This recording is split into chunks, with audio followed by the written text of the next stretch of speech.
অন্তর্বর্তীকালীন সরকার আওয়ামী লীগের কার্যক্রম নিষিদ্ধ করেছে, তারা রাজনীতি করার অধিকার হারিয়েছে।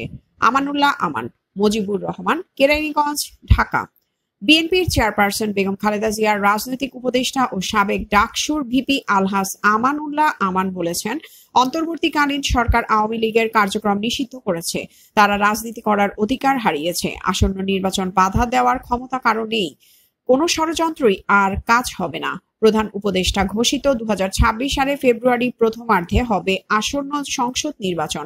তিনি আরো বলেন, হাজার হাজার ছাত্র জনতার রক্তের বিনিময়ে দেশে এসেছে নতুন স্বাধীনতা, তা কখনো ভুলার নয়।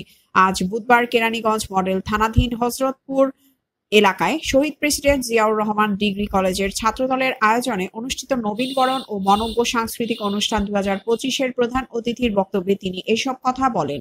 তিনি আরো বলেন, আজ ব্যালট পেপারে নেই আওয়ামী লীগের নৌকা মার্কা, আগামীতে আওয়ামী লীগের মার্কা থাকবে কিনা সেটাও সন্দেহজনক।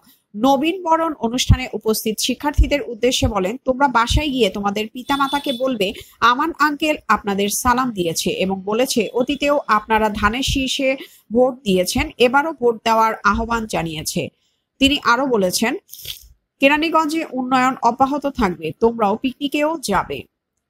পরিশেষে তিনি আরো বলেন, আগামীতে বিএনপি সরকার গঠন করলে এই শহীদ president Ziaur Rahman degree college হবে শহীদ প্রেসিডেন্ট জিয়াউর রহমান আধুনিক বিজ্ঞান ও প্রযুক্তি বিশ্ববিদ্যালয়, আর এটা উদ্বোধন করবেন দেশের প্রধানমন্ত্রী হয়ে জনাব তারেক রহমান। ঢাকা জেলা বিএনপির সাংগঠনিক সম্পাদক ও শহীদ প্রেসিডেন্ট জিয়াউর রহমান ডিগ্রি কলেজের গভর্নিং বডির চেয়ারম্যান ব্যারিস্টার ইরফান ইবনে আমান আমির সভাপতিত্বে নবীনবরণ ও সাংস্কৃতিক অনুষ্ঠানে অন্যান্যদের মধ্যে উপস্থিত ছিলেন আলহাজ আমানুল্লাহ আমানের সহধর্মিণী সাবেরা আমান, ব্যারিস্টার ইরফান ইবনে আমান, অমির সহধর্মিণী ফারাবি আহমেদ আমান, শহীদ প্রেসিডেন্ট জিয়াউর রহমান ডিগ্রি কলেজের অধ্যক্ষ নুরুল আলম তালুকদার, উক্ত কলেজের সাবেক অধ্যক্ষ মোহাম্মদ মতিউর রহমান মতিন, কেরানীগঞ্জ মডেল উপজেলা শাখার বিএনপির ভারপ্রাপ্ত সভাপতি শামীম হাজী, বিএনপির নেতা মোজাম্মেল হোসেন, মোহাম্মদ নাজিম, মোহাম্মদ জহির প্রমুখ।